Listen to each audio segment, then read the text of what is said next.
நீங்கள் பார்த்துக் கொண்டிருப்பது உங்கள் விஜய்.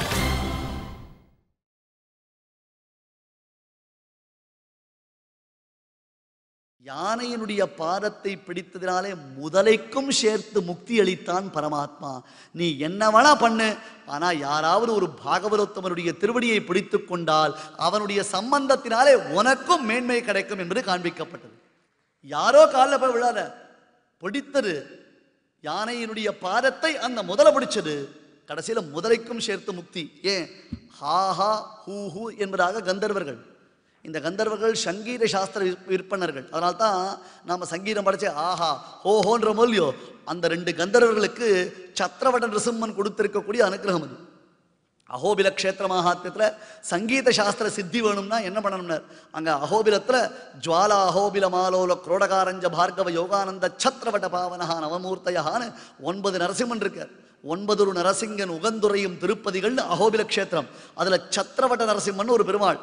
சத்திரவட்டம்னு அந்த மரத்துக்கு கீழே எழுந்தொழி இருக்கார். அவரை போய் சேவிச்சா சூப்பர் சிங்கர்ல ஜம்முன்னு ஃபர்ஸ்ட் வந்து 70 லட்சம் ரூபாய்க்கு வீடு வாங்கலாம். அவ்வளவுதான். இனிமேல் சத்திரவட நரசிம்மனுக்கு மார்க்கெட்டிங் ஏறி போயிடும்.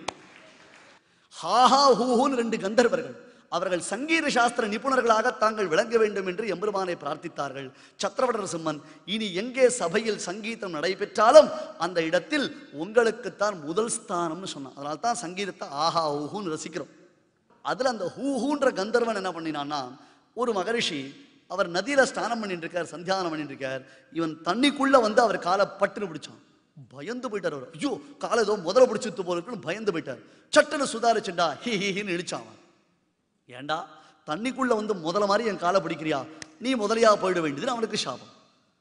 ஐயோ சுவாமி அப்படின்னா, என் காலை தானே பிடிச்ச, பாகவதோத்தமன் காலை தானே பிடிச்ச, சரி இன்னொரு பாகவதோத்தமனுடைய காலை பிடித்தால் உனக்கு சாப வினிர்முக்தி உண்டாகும்னு அவர் சொன்னதுனால இத்தனை பெரிய யானைகள் இருந்தாலும் கஜேந்திரனுடைய பாதத்தை பிடித்ததினாலே அவனும் நற்கதியை அடைந்தான் காண்பித்தார்.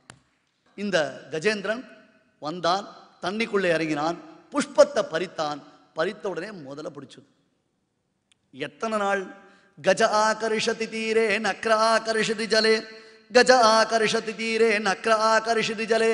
யானை கரை கிழக்கிறது, முதல்ல தண்ணி கிழக்கிறது, யானை கரை கிழக்கிறது, முதல்ல தண்ணி கிழக்கிறது. எத்தனை நாள்? சஹஸ்ர தேவமானானி, 1000 தேவ வருஷங்கள் யானைக்கும் முதலைக்கும் சண்டை நடந்தது.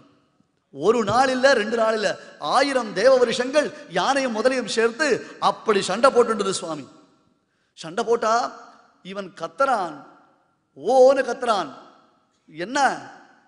அவனால் அவனை விடுவித்துக் கொள்ள முடியல.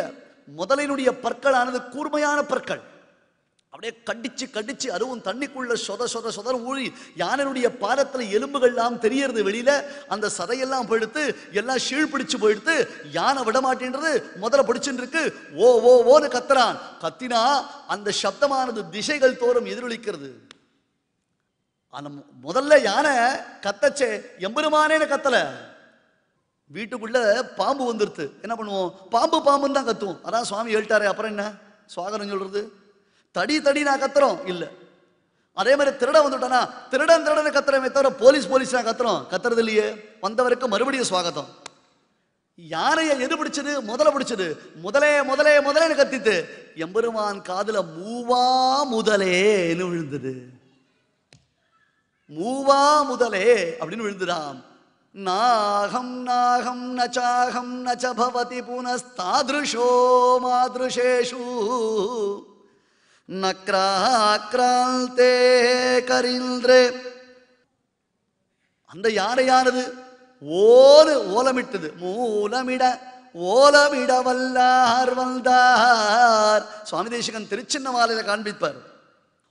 இந்த சப்தம் லோகம் முழுக்க எதிரொலித்துதான். நக்ராக்ராந்தே கரில்ரே முகுளிதனயனே மூல மூலே திகில்னே. நாகம் நாகம் நச்சாகம் நச்ச பவதி புனஸ்தாத்ருஷோ மாத்ருஷேஷு. மூலமே மூலமே மூலமென ஓலமிட வல்லார் வந்தார். மேவித்தொழும் பிரமன் இந்திரன் ஆதிக்கெல்லாம் நாபிக்கமல முதற்கிழங்கு என்பார் ஆழ்வார். மூலம்னா அதான் வித்து. அந்த மூலமே மூலமே ஆதிமூலமே ஆதிமூலமே நாராயணா மணிவண்ணா நாகணயாய் வாராயல் நிடர் நீக்காய். இந்த சப்தம் எல்லா இடத்துக்கும் வருது.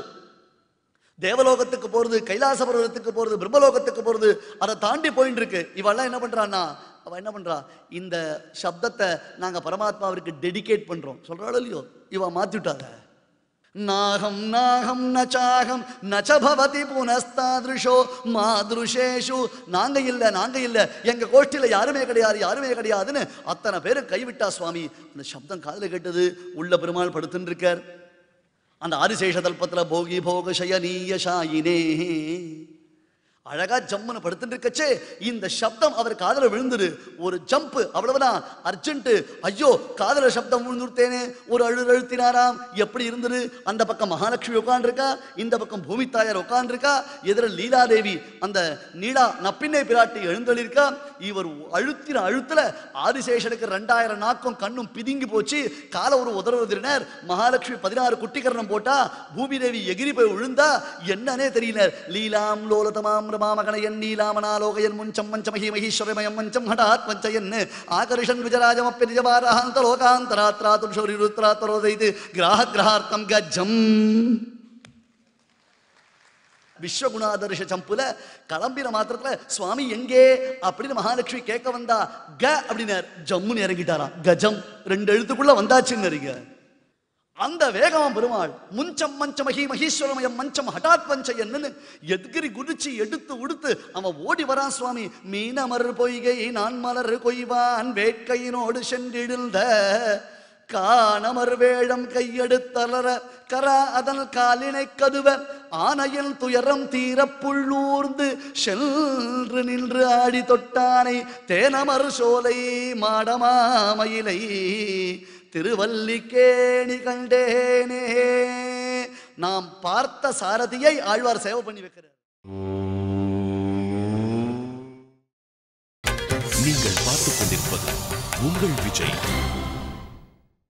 மீனமர் பொய்கை நான் மலர் கொய்வான் வேட்கையினோடு சென்றிழிந்து காணமர் வேழம் கையெடுத்து அலற கரா அதன் காலினை கதுவ. கரானா அந்த முதலைக்கு பேரு. அது பிடிச்சு கொடுத்தான். உடனே ஆனையின் துயரம் தீர புள்ளூர்ந்து அந்த ஆனையினுடைய துயரத்தை தீர்ப்பதற்காக வேக வேக வேகமா ஓடி வரான். வந்த வேகத்துல கையில இருக்கிற ஆயுதத்தை கொண்டு வரல. ஸ்பீடு, அப்படி ஒரு ஸ்பீடு. அந்த கருடன் முதுகலை ஏறி உட்கார்ந்தான். இப்படி நான் கருடனுடைய வேகம் போறலையா. உடனே தொப்புனு கீழே குதிச்சான். கருத்பான் கழுத்துல பட்டைய கட்டி தர இழுத்துட்டு வரான். ஐயோப்பா நீ போய் சேரண்டாப்பா, என்னையே இழுத்துன்னு போற. இல்ல அந்த கஜேந்திரன் கருடாறு உடனா தியானம் பண்ணிட்டான், அதனால நீ வேணும்ட்டார். அதுக்கு முன்னாடி வைகுண்ட லோகத்துல மகாலட்சுமி தாயார் கூட பெருமாள் சொக்கட்டான விளையாடினாராம். அன்னைக்கு விளையாடின்னு இருக்கார். மகாலட்சுமி சொன்னா என்ன பெட்டுனர். என்னடி அம்மா என்ன சொல்றியோ ஓகேனர். இன்னைக்கு நீர் தோத்துட்டீர்னா என்னை விட்டு எங்கேயும் போகக்கூடாதுன்னு.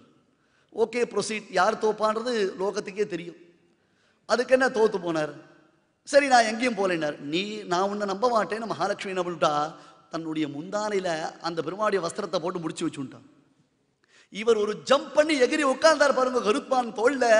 அங்க மகாலட்சுமி தொங்கின்னு இருக்கா சுவாமினர். ஆனா அவளை பிரிச்சு அவிழ்த்து விடுறதுக்கு கூட இவருக்கு டைம் இல்ல. எழுந்த வேகத்துல அதே வேகத்தோட ஓடி வராரா மகாலட்சுமி. ஐயோ இவ இப்படி தொங்கிட்டு இருக்காளே, இவளுக்கு ஏதாவது ஒரு ஆபத்துல வந்தா வரட்டும், அங்க குழந்தை பாவம் தவிச்சுட்டு இருக்கான், அவனை போய் நான் காப்பாற்ற விடாமல் பெருமாள் ஓடி வர. பகவத ஸ்துராயை நமகானார் பராசரப்பட்டர். என்னப்பனே தேவதேவா சர்வேஸ்வரா, உனக்கு நமஸ்காரம் இல்லை அப்பா, உன்னுடைய வேகத்திற்கு நமஸ்காரம் என்பதாக அந்த வேகத்தை கொண்டாடினார். ஓடி வந்த பரமாத்மா சென்று நின்றான். எதுக்கு நின்றான்? திரும்பி பார்த்தா ஆயுதங்களே வரலையாம். இந்த ஆயுதங்கள்லாம் மூச்சு வாங்கிட்டு வருதான். சென்று நின்று அந்த வெயிட்டட் ஃபார் தட் ஆழி. எதுக்காக? அந்த சக்கராயுதத்துக்காக வெயிட் பண்ணி பரமாத்மா அந்த முதலையை தொழித்தான். அந்த குழந்தை கஜேந்திரன் சொன்னான், என்னப்பனே இந்த தேகத்தை ரட்சித்துக் கொள்வதற்காக உன்னிடத்தில் வரவில்லை அப்பா. எதற்காக வந்தேன்? உனக்கு என்று பறித்த புஷ்பத்தை உன்னுடைய திருவடியில் சமர்ப்பிக்காமல் என் உயிர் போய்விடப் போகிறது என்பதற்காக வந்தேன். என்னப்பனே நீ இருக்கும் இடத்திற்கு வந்து உனக்கு சமர்ப்பிக்க வேண்டி இருக்க, நான் இருக்கும் இடத்திற்கு உன்னை அழைத்தேனே என்ற உள்ளம் உருகி அந்த புஷ்பத்தை அவன் திருவடியில் சமர்ப்பித்தான் ஐயா. அப்படி காப்பாத்தினான் பெருமாள். கஜேந்திரனுடையதான பாதத்தை தன் மடியில் வச்சுண்டு ஊதி ஊதி ஒத்தடம் கொடுத்தான். அந்த பாக்கியம் யாருக்காவது உண்டா? அந்த பாக்கியம் யாராருக்காவது உண்டா? பார்த்தேடா, அதை கேட்டார். நாகம் கலைபரஸ்யாஸ்ய திராணார்த்தம் மதுசூதன, இந்த தேகத்தை ரட்சிக்க உன்னை அழைக்கவில்லை, புஷ்பத்தை சமர்ப்பிக்க அழைத்தேனர். சத்து நாகவர ஸ்ரீமானர், உத்தமமான அந்த யானையினுடைய பிரபாவமானது காண்பிக்கப்பட்டது. யானைக்காக பெருமாள் மகாலட்சுமியை கூட உதாசீனம் பண்ணான். ஒருத்தர் கேட்டார், இதுக்கெல்லாம் பெருமாள் இப்படி வர வேண்டுமா? ஆய் யாரங்கே போய் யானையை காப்பாற்ற சொல்லக்கூடாதான்னு. உன் புள்ள கணத்துல விழுந்துருத்துனா ஏய் யாரங்கே போய் காப்பாத்துன்னு சொல்லுவேடா? ஓடி போய் ஐயோ என் பிள்ளை விழுந்துட்டானே அவனை காப்பாத்துறோம்னு நீச்சல் தெரியறதோ தெரியலையோ நீ குதிப்பாயா? அதே போன்று தான் தன் குழந்தையான அந்த யானையை ரட்சிப்பதற்கு எம்பெருமான் ஓடி வந்தான் ஐயான்னு. பரமாத்மா அப்படி ஓடி வந்தான். இதே பரமாத்மா ஓடி ஒளிந்தான். திருவாய்ப்பாடியில் கிருஷ்ணன் பிறந்ததுலேருந்து ஒருத்தருக்கு படா சேல்ஸ் ஃபெஸ்டிவல் ஆஃபர். யாருக்கு? ததிபாண்டன் அந்த ஊரில் ஒருத்தர் இருந்தார். அவர் கண்ணு தெரியாதவர், ஆனால் அவருக்கு நல்ல சேல்ஸ், சூப்பர் சேல்ஸ். என்ன, எல்லாரும் பானை வாங்குவா அவர்கிட்ட. ஏன்? கிருஷ்ணனுக்கு பால் பிடிக்கும், சாப்பிடுவான். தயிர் பிடிக்கும், சாப்பிடுவான். வெண்ணெய் பிடிக்கும், சாப்பிடுவான். மோர் பார்த்தா மட்டும் கிருஷ்ணனுக்கு பிடிக்காது. தில் மாங்கிய மோர் இல்லை, நோ மோர். மோரார் குடமுருட்டினர் ஆழ்வார். அந்த மோர் பார்த்தா அந்த பாத்திரத்தை டொபேல் அப்படி போட்டு உடைப்பானா. ஏன்னா கிருஷ்ணனுக்கு கலப்படம் பிடிக்காது. போய் பக்தியாயிருந்தாலும் சரி, அவனுக்கு சமர்ப்பிக்கிற வஸ்துவாயிருந்தாலும் சரி, கலப்படம் ஒத்து. நம்ம வீட்டில் மோர் கொடுத்தாங்கன்னா எப்படி இருக்கும்? ஏற்கனவே ஸ்டாச்சரைஸ்டு பாலில் 2 டம்ளர் தண்ணி கொட்டினா போறோம்னா இவன் 5 டம்ளர் தண்ணி கொட்டி 36 பேருக்கு காஃபி கொடுக்குறா அரை டம்ளர்ல. இதை மோராக்கினா எப்படி இருக்கும்? அதில் இன்னும் எவ்வளோ ஜலபாகம் அதிகமாக இருக்கும், யோசிச்சு பாருங்க. அதனால மோர் பிடிக்காது பெருமாளுக்கு. மட்டேல் மட்டேல் மட்டேல்னு அவன் அந்த பானையை போட்டு உடைப்பானா. அதிலிருந்து அந்த ஊர்ல குருட்டு கிழவன் ஒருத்தர் தான் ததிபாண்டன் பேர் அவனுக்கு. அந்த ததிபாண்டன் கிருஷ்ண பக்தியோட பிறந்தவன், அங்கேயே இருந்துட்டு இருக்கான்.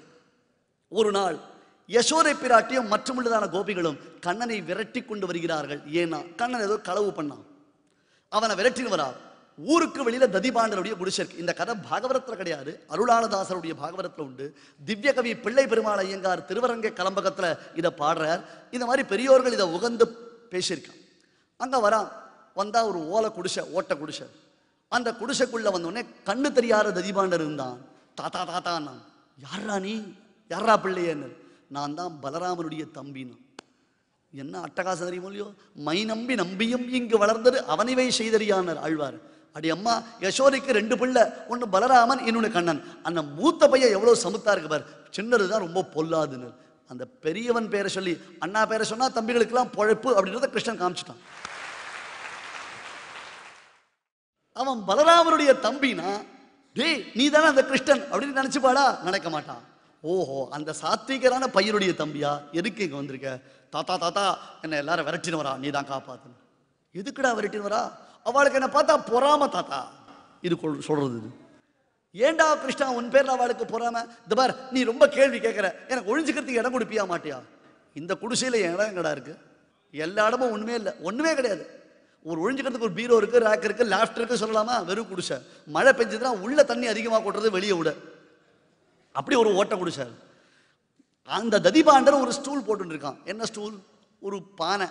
அந்த பானை ஓட்ட பானை, அதை யாரும் வாங்கறது இல்லை. அதை ஸ்டூல் மாதிரி போட்டு அது மேலே ஏறி உட்காந்துருக்கான். இது சொல்லித்து, தாத்தா நான் இது உள்ள ஒழிஞ்சிக்கிறேன், நீ என்னை காப்பாத்துறியான்னு. சரி உள்ள போனான். ததிபாண்டன் அதுக்கு மேலே ஏறி உட்காந்துட்டான். அதுக்கு மேலே ஏறி உட்காந்துட்டான். தேடிட்டு வந்தா எல்லாரும். வந்தா கிருஷ்ணன் இங்கே வந்தானா? இந்த குருட்டு கிழவன் வீட்டில் பால் இருக்கா, தயிர் இருக்கா, வெண்ணெய் இருக்கா, மோர் இருக்கா. கிருஷ்ணன் ஏங்கெல்லாம் வரப்போறான், அங்கெல்லாம் போய் தேடுங்கன்னு. முழு போய் தசரதன் சத்தியசந்தன் சுவாமி சத்தியத்துக்காக உயிர் விட்டான். தர்மபுத்திரன் அஸ்வத்தாமா ஹதஹான்றதை நான் சொல்ல மாட்டேன்னு சொன்னான். ஆனா இவன் பாருங்க பிரத்யட்சமா போய் சொன்னான். அததான் சாஸ்திரம் காண்பித்து, மன்னிமித்தம் கிருதம் பாபம் அபிபுண்யாய பிரகல்பதே. எம்பெருமானுக்காக நாம் சொல்லக்கூடிய பொய் கூட அவனுடைய உகப்பு நமக்கு உண்டாக்கி உத்தமமான கதியை அளிக்கும் என்பதற்கு ததிபாண்டருடைய சரித்திரம் ஒரு பிரத்யட்சமான திருஷ்டாந்தம். ஏறி உட்காண்டான். இவெல்லாம் வந்தா தேடினா, கிருஷ்ணனை காணோம், கிருஷ்ணனை காணோம்னா எல்லாம் கிளம்பி போயிட்டான். கொஞ்ச நேரம் ஆச்சு.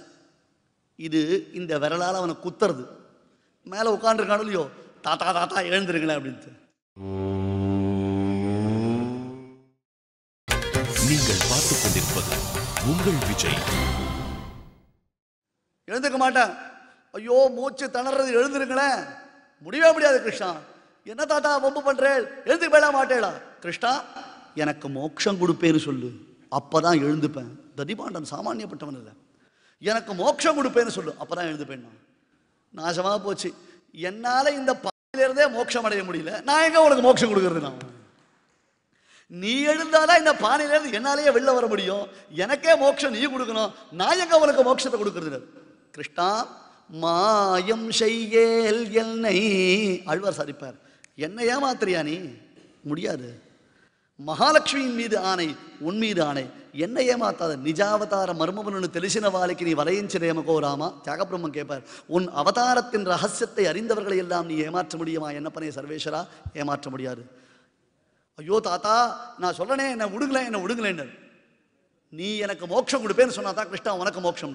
பார்த்தான் கிருஷ்ணன், என்னையா இம்சையா படுத்து, உமக்கு மட்டும் இல்லை போய் இந்த பானைக்குள் சேர்த்து மோட்சம் கொடுக்கிறேன் நான் கிருஷ்ணன். உனக்கு மட்டும் இல்லை, இதோ நான் இப்ப இருக்கேன் பார். ஏற்ற கலங்கள் என்ன?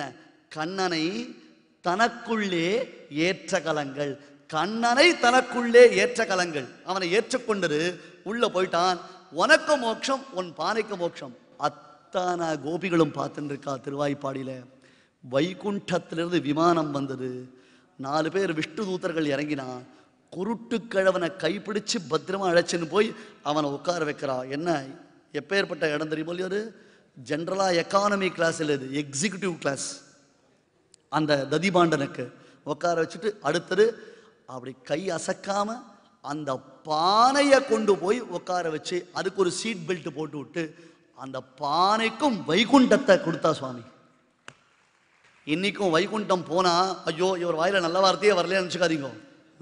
வைகுண்டம் போனா அங்க உள்ள என்ட்ரன்ஸ்ல வாசல்ல அழகா ஒரு ஃபென்சிங் போட்டு ததிபாண்டன் பானை இதை தொடாதீர்கள் அப்படின்னு எழுதியிருக்கோம். நாம உள்ள போய் அப்படின்னு காமிக்கணும். சென்னை மாநகரத்திலே வந்திருக்கேன்னு காமிக்க வேண்டாமா? அதை தொடாதேன்னா தான் அந்த புல்லை மெரிச்சிடுவேன், அதை தொட்டு பார்க்கணும். அப்பதான் நமக்கு பெருமை இல்லையா? ஒரு தயிர் சட்டிக்கு பெருமான் மோட்சத்தை அளித்தான். அதைத்தான் திவ்ய கவி பிள்ளை பெருமாள் ஐயங்கார் கேட்டார், ரங்கநாதா சிந்திக்க நெஞ்சில்லை, துதிக்க நாவில்லை, வந்திக்க வார்த்தை இல்லை, உன்னை ஸ்தோத்திரம் பண்ணுமா, மனசுல தியானம் பண்ணுமா? அப்படி இருக்க ஒரு தயிர் பானைக்கு நீ மோட்சம் கொடுத்தீடாப்பா, எனக்கு கொடுக்க கூடாதா என்னப்பனே கிருஷ்ணான்னு கேட்கிற ரங்கநாதரை பார்த்து. இது பானைக்கு கண்ணன் பண்ணின பெரிய அனுகிரகம், பரமானுகிரகம், உத்கிருஷ்டமான அனுகிரகம். ஆகையால உத்தமமான யானை மதம் பிடித்தது. அந்த யானைக்கும் பரமபரத்தை அளித்தவன் சர்வேஸ்வரன். எந்த விதமான சைத்தன்யமும் இல்லாத ஒரு பானை, அந்த பானைக்கும் அவன் அனுகிரகத்தை செய்திருக்கிறான் என்றால், யானைக்கும் பானைக்கும் இடைப்பட்ட இடத்தில் இருக்கக்கூடியதான நம்மை போன்றவர்களை அந்த பகவான் ரட்சிக்காமலா இருப்பான்? ஒரு உயர்ந்த மகாவிஸ்வாசத்துடன் அவனே சர்வரக்ஷகன் என்பதாக நாம் இருக்கும் பொழுது, இல்லை எனக்கெதிர், இல்லை எனக்கெதிர், இல்லை எனக்கெதிரே என்பதாக நமக்குள்ளே ஒரு சாத்வீகமான அகங்காரம் சித்திக்க வேண்டும் என்று பிரார்த்தித்துக் கொண்டு அடியேன் இந்த உபன்யாசத்தை பூர்த்தி செய்கிறேன்.